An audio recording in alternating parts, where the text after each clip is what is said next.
Hi there. I thought I would take you along on a video of why I prep and what I prep. There's a lot of different ways to prep. Prep is prepping for whatever. And I do a lot of prepping. My husband and I like to go camping a lot. And to make it easier on me, I have a bunch of things already packed. I have, a bag with all of our clothes and toiletries and stuff in it. I have a bag full of kitchen stuff in it.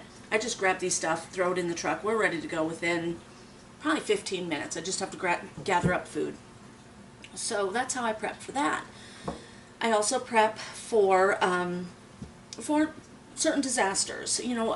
Power outage. If the power goes out for more than, a couple of days, I don't want to be without food, without water. There's a lot of things that we need to prep for. I live in an area that has tornadoes, so that's another thing, a reason for prepping. But I also believe that we're not as safe as what we used to be. There was a day when we felt a little safer in our country. There's a lot of things going on in the world today. Look at Venezuela.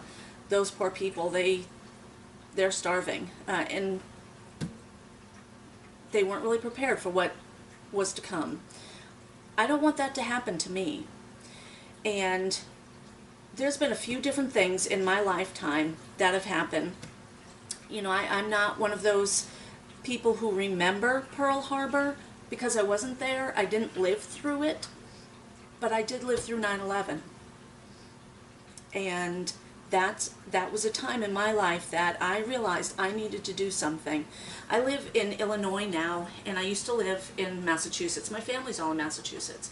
When 9/11 happened, I had just moved here, and I couldn't reach my family. I didn't know what was going on, and I really thought it was war. They finally came to our land, and I don't want that to happen. That was my wake-up call. There's a lot of things that go on in our lives that kind of give us that moment.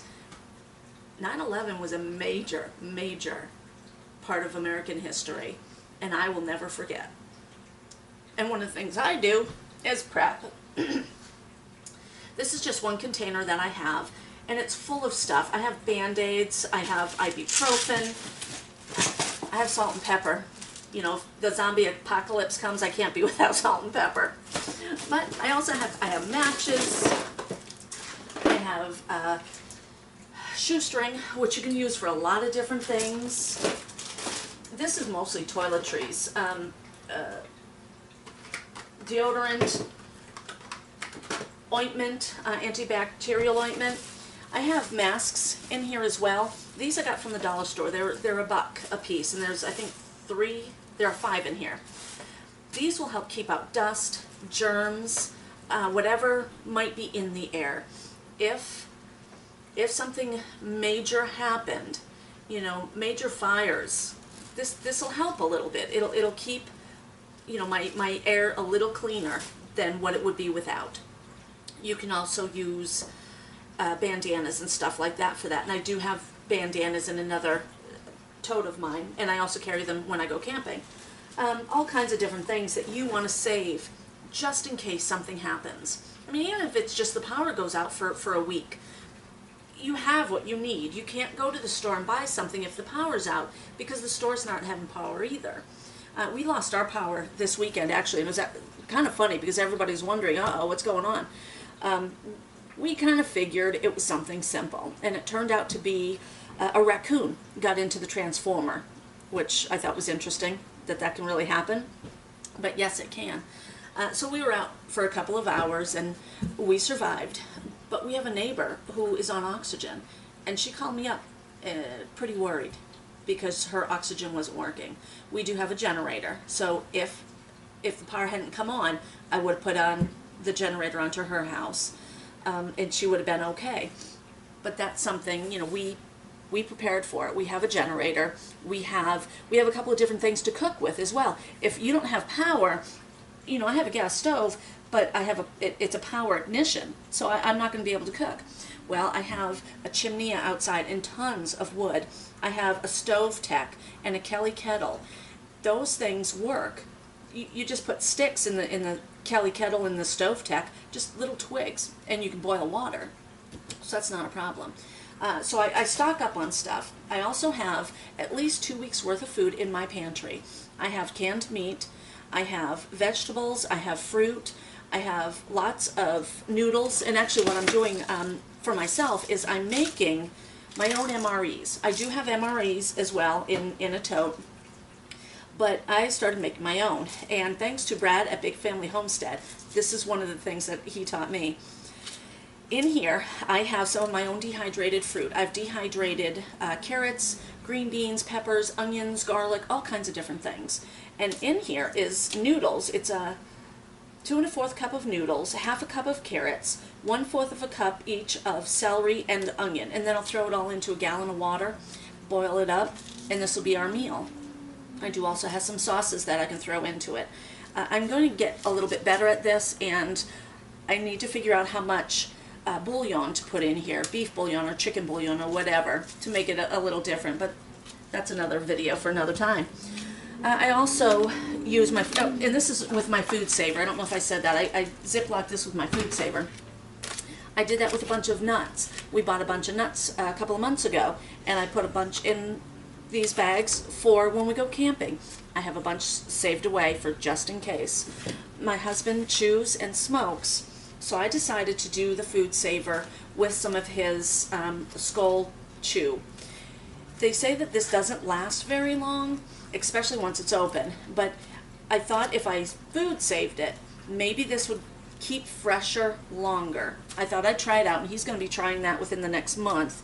I did this May 26th, so I'll kind of give somebody an update on that too, because I know that there are other people out there who chew. And if something happens and we have no electricity, we can't leave the house, let's say we're bugging in, we can't leave the house for whatever reason, I want my husband to have that. I want him to be able to, you know, not stress out, you know, so that's a good thing to have. Another thing that we have is water. I have 14 gallons of water that I get from my Berkey. And if you don't have a Berkey, oh my gosh, I love it. It purifies the water, takes out different chemicals, and we also have a filter in there to take out the fluoride. I don't want fluoride in my water. So I have 14 gallons of water. This is what I'm doing to prep, to make sure that my family and I are safe. I want to make sure that we have enough food, that we have the certain supplies that we need. You know, I don't even know all the different supplies that one might need. You know, I have a slew of lighters. I read an article, or actually I think it was a YouTube station that I watched. Over in Bosnia, war happened, and they weren't expecting it. And they were without a lot of things. And one of the things that this man learned was trading. If something happens and your country is in chaos and you don't have something, if you don't have, you know, your one cigarette and you're dying for it, you can trade a little bit of nuts. You can trade a lighter for ammunition, all kinds of different things. Another thing I wanted to show you too, rat traps. We have 3 of these in here because if we don't have meat, we can always catch a squirrel, and we can eat squirrel. We have, gosh, we have everything in there. It's worth saving for the future. My husband and I have savings accounts. We have our checking account. We have a debit card, credit cards. What if you couldn't use any of it? What if the power went down, such as it did a couple of years ago? And I looked this up. In October of 2013, 17 states were out of Link Card. Now, I remembered that because here in Illinois, I had gone to the store and there were signs on the store saying, we're not accepting Link Card. Well, when I looked it up, they said that it was a power outage it was a power outage during a routine test. So it caused the whole system to go down. And it was Saturday and Sunday and a little bit of Monday, I think. For a whole weekend, these people were without their link card. And people were angry. You know, I went down just to a local store right here, a small little store, and there was a mad mother because she couldn't get her bread and milk for these kids that were hungry. Well, what if it wasn't only the debit, or excuse me, what if it wasn't only that one card? What if all of our cards weren't working? So you go a weekend without debit card, without credit cards, without link card. A lot of people don't carry cash. So what are you going to do? If you don't have a little stockpile, you're in trouble. There's things that you need to really look into and think smart. Think smart. We're already getting health insurance. We're already getting life insurance. Why do we have those? Because we're preparing. We're preparing for the future. You're preparing for something you don't know is going to happen. So prepare for something else too. Don't be afraid to fill your pantry full of canned goods. Meat and vegetables and fruit, not a bad thing to have. Not a bad thing at all. And you don't have to do it all in one time. Get a few at a time. A couple of extra cans. It wouldn't hurt. If you prep, if you're preparing for something, give me a comment down below. Let me know how you're preparing for your family to keep your family safe. Give me a thumbs up and subscribe to my channel. Thanks. Bye.